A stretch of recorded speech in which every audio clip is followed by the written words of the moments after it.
जब धरती कांपती है तो विज्ञान हमें बताता है टेक्टोनिक प्लेट्स के बारे में। लेकिन कई धर्मों में ऐसी घटनाओं का एक गहरा आध्यात्मिक मतलब भी होता है। तो आज हम यही समझने की कोशिश करेंगे कि इस्लाम में भूकंप को किस नज़र से देखा जाता है। और यही सवाल हमारी आज की पूरी बातचीत का सेंटर है।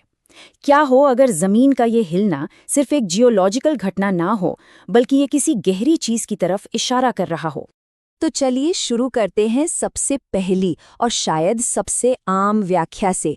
इस्लामी नज़रिए में भूकंप को एक साथ दो तरह से देखा जाता है, एक निशानी के तौर पर और एक चेतावनी के तौर पर। देखिए, यहाँ दिलचस्प बात यह है कि एक ही घटना के दो पहलू बताए गए हैं।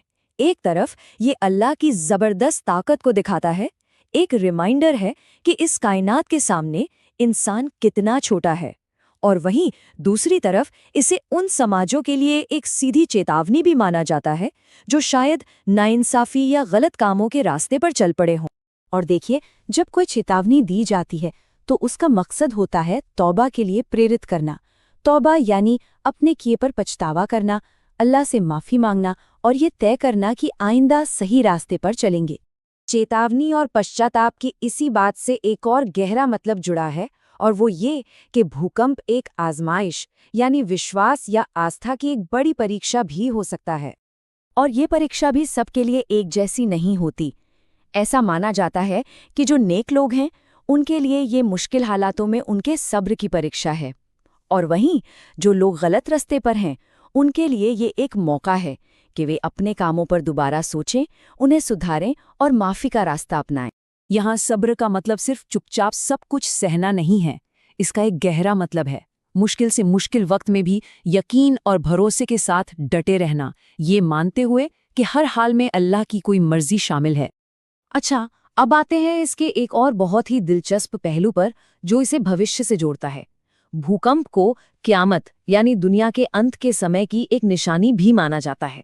ये बात पैगंबर मोहम्मद की एक हदीस से आती है। अब हदीस क्या होती है?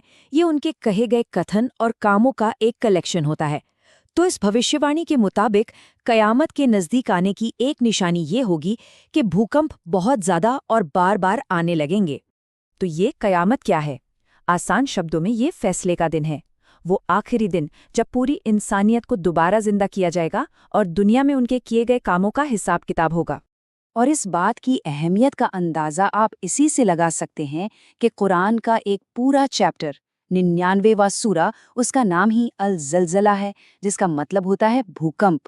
इसमें उस आखिरी भयानक भूकंप का जिक्र है जो क़यामत के दिन आएगा। ये उस दिन के मंजर को सीधे तौर पर बयान करता है। तो अब एक बहुत बड़ा सवाल उठता है। एक तरफ तो साइंस है जो टेक्टोनिक प्लेट्स की बात करता है, और दूसरी तरफ ये सारी आध्यात्मिक बातें हैं। तो क्या ये दोनों एक दूसरे के खिलाफ हैं? इस्लामी नज़रिए में ऐसा ज़रूरी नहीं है। ऐसी सिचुएशन में मानने वालों को कुछ काम करने की सलाह दी जाती है। पहला, अल्लाह को याद करना, दूसरा, अपने गुनाहों की माफ़ी मांगना, और तीसरा, ज़रूरतमंदों की मदद के लिए सदका यानी दान देना। तो घूम फिर कर हम फिर उसी सवाल पर आ गए, असली कारण क्या है, वैज्ञानिक या फिर आध्यात्मिक? और इसका जवाब बहुत ही गहरा है। इस्लामी दृष्टिकोण के अनुसार इन दोनों में कोई लड़ाई है ही नहीं।